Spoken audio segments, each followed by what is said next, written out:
Hello, fellow Rotarians. This is Caleb LaPlante. Thanks for joining me on this presentation. This is the first time I've tried doing a presentation off of my desktop, so bear with me. I hope everything goes smoothly. I'm from the Greater Grants Pass Rotary. If you're viewing this presentation outside of Oregon, Grants Pass is a rural community of about 30,000 people in Southern Oregon. I'm the outreach coordinator for ACT Southern Oregon, which stands for Abolish Child Trafficking. And I got involved in 2011 when in the local TV news and newspaper there was a story about a 14-year-old victim of sex trafficking from our town. It got my attention. I didn't know anything about the issue, and I've been involved since that time. For the first portion of my time volunteering and doing work on this issue, I taught a local class. If you're familiar with the area, it was at our large health club called Club Northwest in the conference room, and the class was called Sex Trafficking Awareness 101.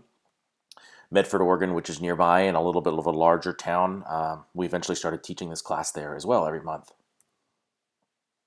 Three things for today's presentation. First, what is human trafficking? Second, what is this action group called Rotarians Against Child Slavery? It's a formal structure underneath Rotary International. I want to talk about it and make sure that as Rotarians you know what those service opportunities are. And then speaking of service, we have a local project happening here in the Rogue Valley of Southern Oregon coming up in just a few months now in January of 2016. We're going to talk about that. Human trafficking is a legal term. In the court of law, you must prove force, fraud, and coercion, and it has to be for the commercial gain of a third party. It's got to be commercial. There's got to be dollars, money transferred for it to be trafficking. Human trafficking internationally, there are dozens of millions of individuals under the conditions of trafficking. Labor trafficking can be forced servitude or indebted bondedness. Internationally, from what I understand, this is the larger portion of the pie, so to speak, the larger percentage of the two between labor and sex trafficking in terms of this problem. Sex trafficking is any form of commercial exploitation, sexual exploitation. It can be pornography, it can be stripping, it can be prostitution. Child trafficking is anyone under the age of 18. It can be very young or it can just be teenager. But child is someone who's not an adult yet.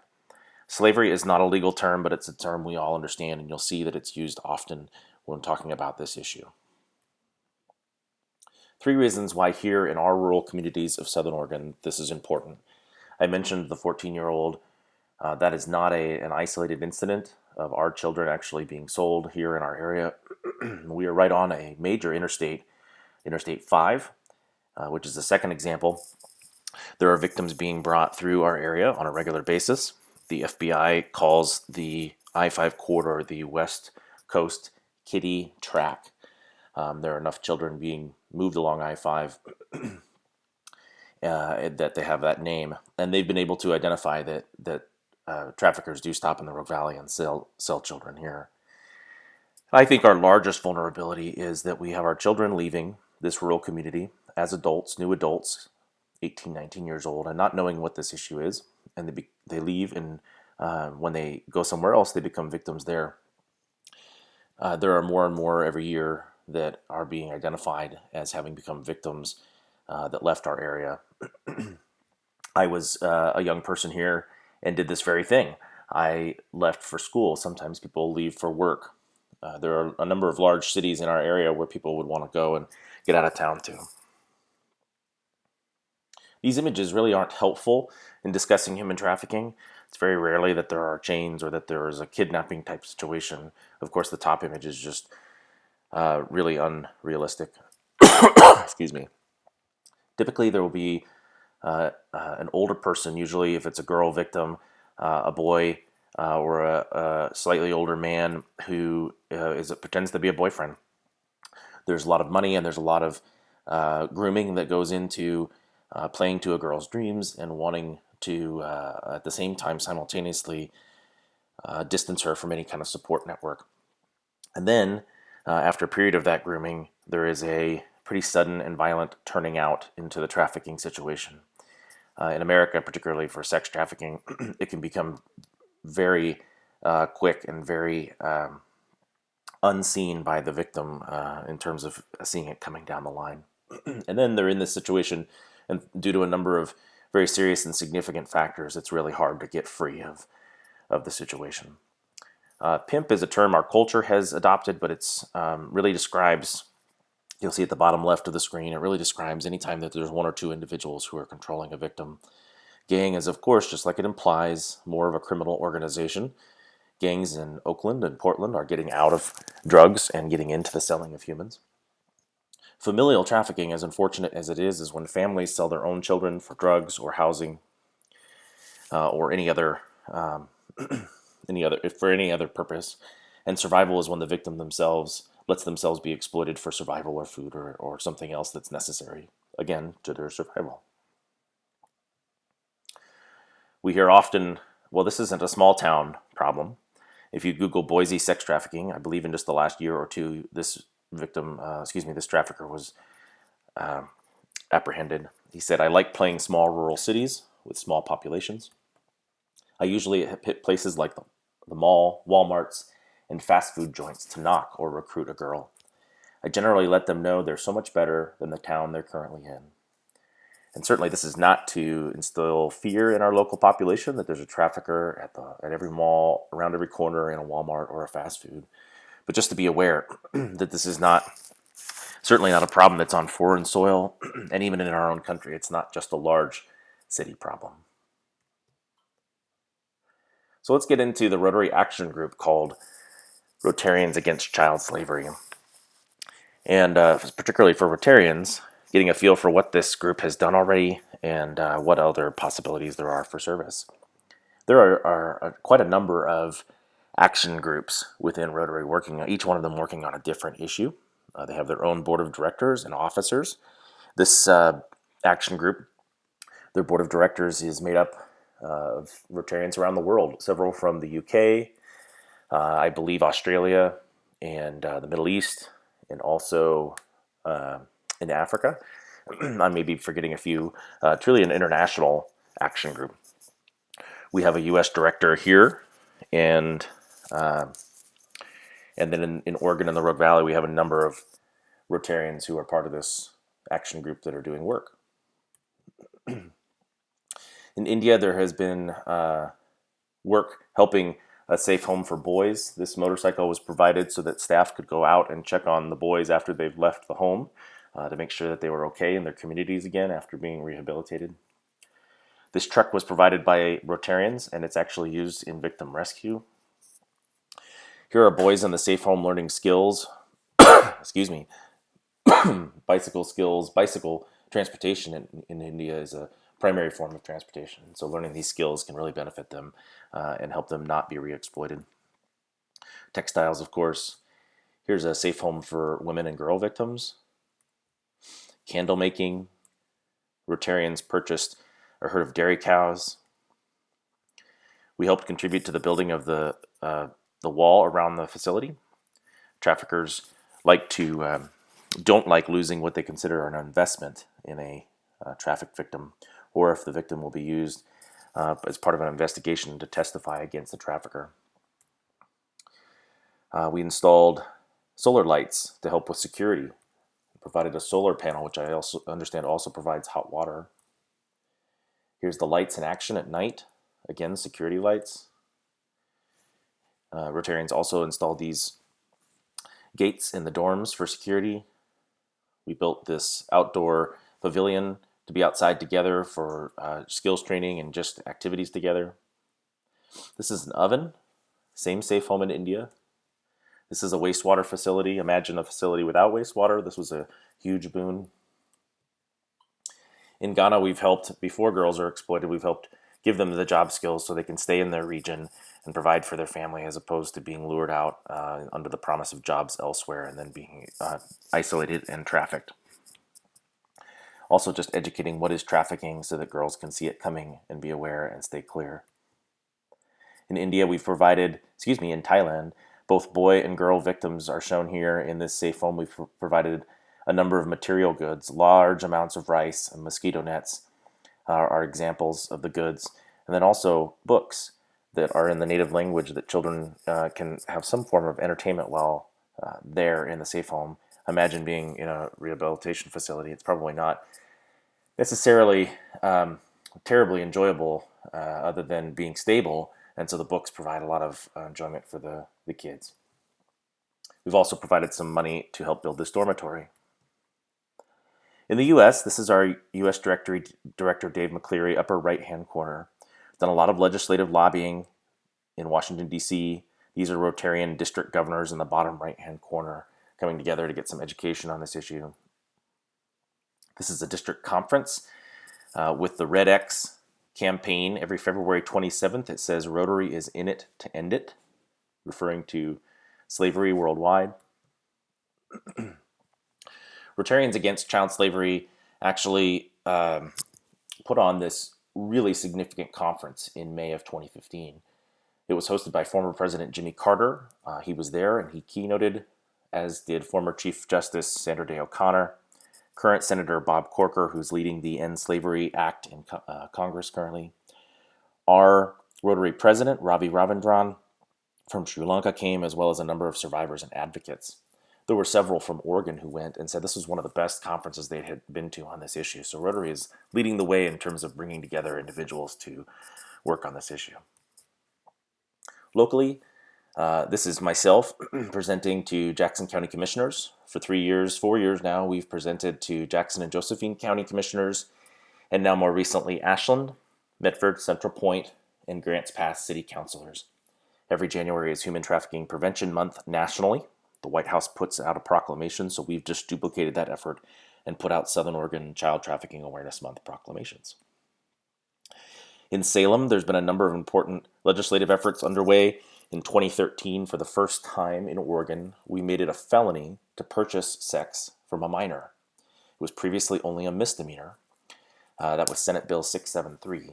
This photo was taken this year in 2015, advocating for House Bill 3040, which unfortunately did not pass, but we would have been the first state in the union to pass a hearsay exemption for testimonial evidence, allowing hearsay evidence in a court of law so victims did not have to appear before their trafficker for certain types of testimonial evidence.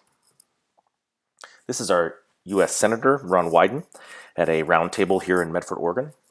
This is Medford Police Chief Tim George. The subject was child sex trafficking prevention. This is our State Senator Alan Bates, who played an important role in the bill I mentioned in 2013 that made it a felony to purchase sex from a minor in our state. Medford Police Chief Tim George has assigned a detective for all trafficking-related matters. His name is Jim Williams. He's doing a fantastic job. Senator Wyden has been a champion for a number of federal legislative efforts as well, including the Justice for Victims of Trafficking Act. And our U.S. Representative Greg Walden has recognized our work. More importantly, he's come up to speed as we've worked with his office to learn this issue, which he didn't really know a lot about prior. We're very thankful for Congressman Walden's involvement. In Oregon, both in the Rotary District in Portland area and our more rural district, both district conferences have shown this film to Rotarians recently. 22-minute film featuring survivors from the Northwest area. In the Southern Oregon region, Rotarians Against Child Slavery, one of the, I would say, the largest effort that has been most successful is this school curriculum. We were pioneering this year in bringing Oregon's first curriculum to the state, dealing with human trafficking and particularly sex trafficking in America. The curriculum is called the Prevention Project. It was adopted on the East Coast first and has been more prevalent there, and we brought it to the West Coast. It was taught at Grants Pass High School in February of 2015. These are the 6 lessons that were taught in class. Next year, Hidden Valley High School will put this curriculum directly into their sophomore U.S. history classes. They're going to do traditional U.S. slavery first and then move into modern-day slavery with the Prevention Project. Ashland Middle School just recently had a parent-student night asking us to come and talk about this curriculum. And Rotary was at the forefront of that presentation, sharing how this is relevant and important. So we're hoping that there's some interest there in Ashland as well. These are students at Grants Pass who did a blackout basketball game to raise awareness for the issue. The shirt says End Child Sex Trafficking. The students and the band and the cheerleaders all wore black. If you're not from Southern Oregon, Grants Pass is normally blue and white. So this was a big color difference and an important move that the students took to show their support for this issue. This is the classroom where we taught the prevention project. There's the red X again. February 27th fell right in the middle of the class. This is the principal of the high school, Ryan Thompson. The local news came out and did a 5-minute segment, and it was really great to have the principal talk about why this was so important. Then we discovered that in Portland, there's a youth club in high schools up there called Youth Ending Slavery. The board and the officers for the club is all youth-driven. They were our guest speakers in the class, and Grants Pass High School students have since formed a YES chapter, which is totally exciting. YES students have gone to state-level student leadership forums and talked about the issue. They've done movie nights. Here's some posters. They've done a freedom run the last couple of years. And then here are some of the officers of the various clubs, really incredible students and kids and people. Just wrapping up on the school program, we were able to meet Oregon Chief of Education Nancy Golden at the district conference in 2015 for our Rotary District. And since that time, she's actually come to Medford, and we've met with her again. She shortly thereafter retired, but we've been up to Salem to meet her successor, who's also very interested in this work. And they have both referred us to the state legislature, where we went in September. And you've got here, besides legislators in the room, Multnomah County DA and the Attorney General's office, and a lot of community advocates looking to learn about a number of different issues, but particularly there was time given in this meeting to prevention education. You'll see Claire from Youth Ending Slavery, and also Liz Alston from Deceptions, which is another curriculum that's recently come to our state. So let me conclude with some information on the More Than a Survivor service project or photo exhibit that's coming here to the Rogue Valley in January. This is a Rotary-sponsored service project. There are 4 local Rotary clubs: Ashland, Medford, Central Point, and Grants Pass. And it's a district matching grant project. So if you're a Rotarian listening to this, you'll know that that means that each club comes up with some money on their own. And then our Rotary District will match each of those clubs' funds.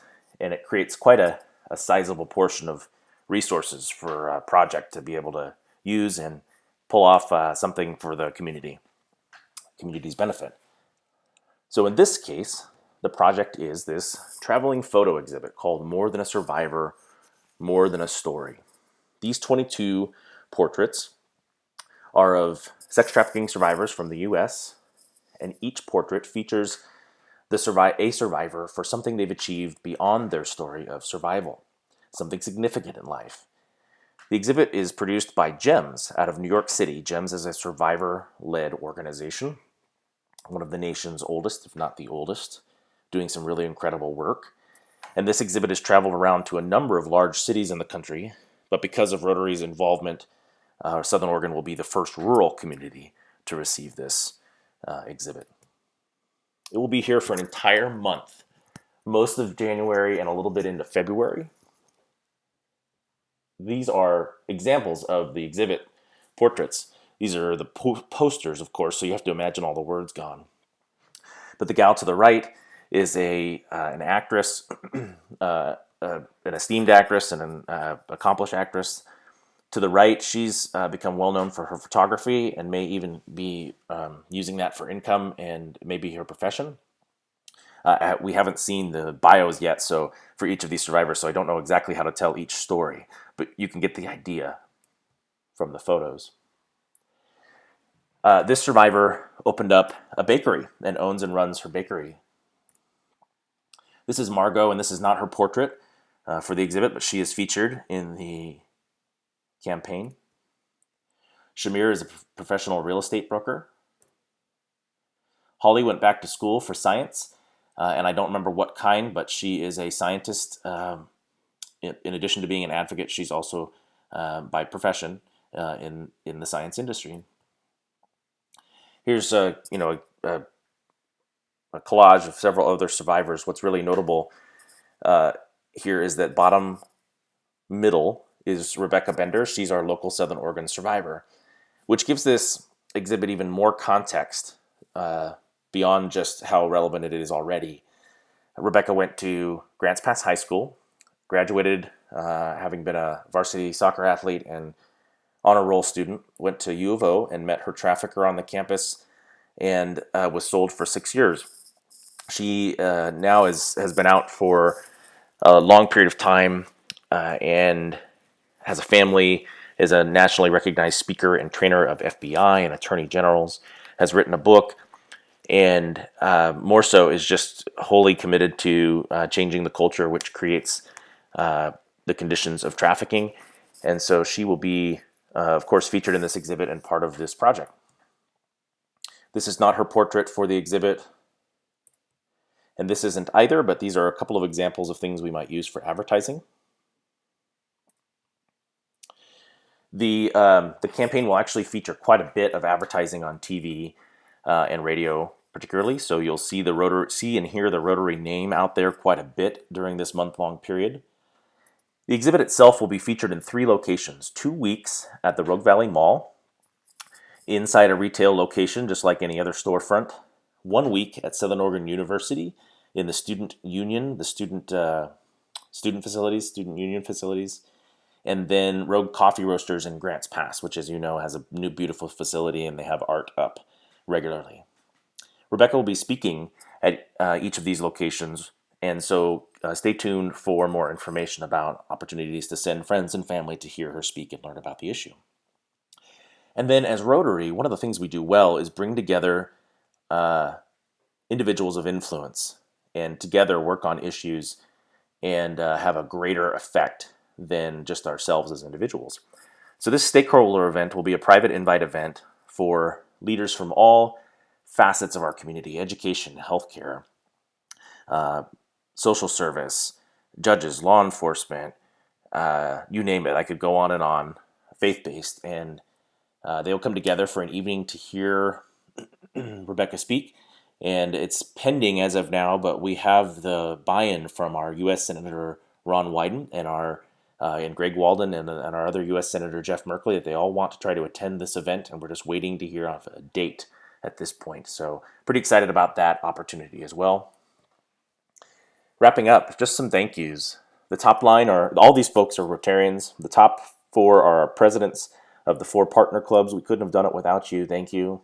Bob Wise, General Manager of KOBI, introduced us to our U.S. Senator.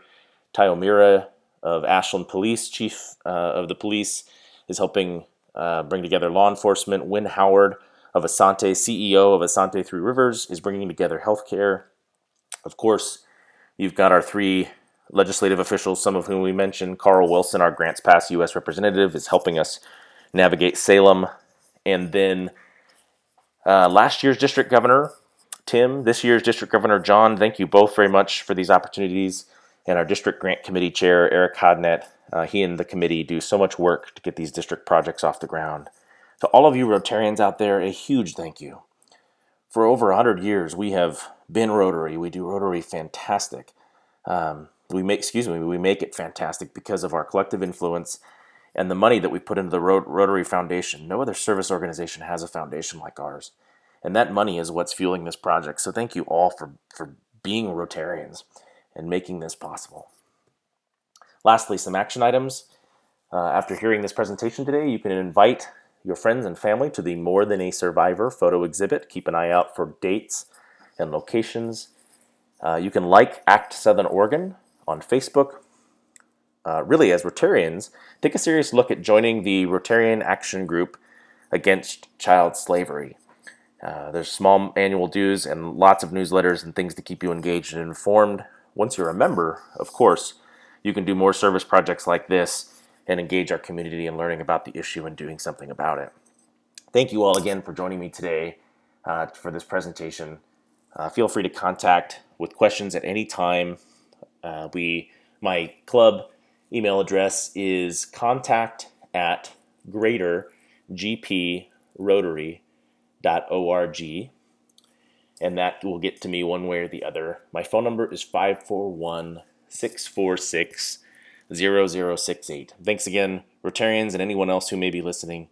We look forward to working with you on this issue. Thanks for all you do in Rotary.